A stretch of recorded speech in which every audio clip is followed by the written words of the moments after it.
राम नारायण राम. लक्ष करण्यासारखी गोष्ट आहे की जर आकाशात अनगिनत तारे नसते तर आकाश काय असते? सूर्य आणि आकाश, हवा, पृथ्वी कधीही हे सांगत नाही की सर्व मानव माझे सेवक आहेत. जोपर्यंत सरकार लोकांना निसर्गाबद्दल सांगत नाही तोपर्यंत लोकांना निसर्ग काय आहे हे कसे समजेल? मानवाचे शरीर 5 घटकांपासून बनले आहे: हवा, पाणी, आग, सूर्य आणि पृथ्वी. पृथ्वीवर माणसांनी तयार केलेली संविधान बनली तर निसर्ग आणि प्रकृतीचे देखील संविधान तयार केले गेले पाहिजे. पृथ्वी बनल्यापासून आजतागायत पृथ्वीचे समाधान होऊ शकलेले नाही.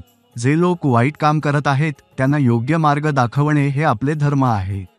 धर्म आणि राजकारणाच्या नावाखाली लोकांना कसे दिशाभूल केले जात आहे? त्यांचे जन्माधिकार, जे निसर्गाचे धर्म मानणे आहे, ते माणसाने तयार केलेल्या धर्मात रूपांतरित केले आहे. तुम्ही निसर्गाचे धर्म मानून निसर्गाचे आभार मानू शकता. निसर्गच तुमचा धर्म आणि कर्म आहे. एकदा आरामात बसून विचार करा की तुम्हाला निसर्गातून काय काय मिळाले. निसर्गाचे धर्म तुम्ही अनुसरण केल्यास तुम्हाला काय मिळत आहे आणि काय मिळत नाही हे लवकरच समजून येईल. निसर्ग कधीही कोणालाही लवकर समजावून सांगू शकत नाही. जीवनातील सत्य लोकांना मान्य करावे लागेल. त्यापासून डोळे वळवून पळता येणार नाही. जर तुम्ही कोणावर 1 अंगुली उचलता तर तुमच्यावर 4 अंगुली उचलली जातील. तुम्ही कोणावर अंगुली उचलण्यापूर्वी तुम्हाला विचार करावा लागेल की तुमच्याकडे 4 अंगुली उचलल्या आहेत. याचा अर्थ असा की आधी तुम्हाला स्वतःला सुधारावे लागेल.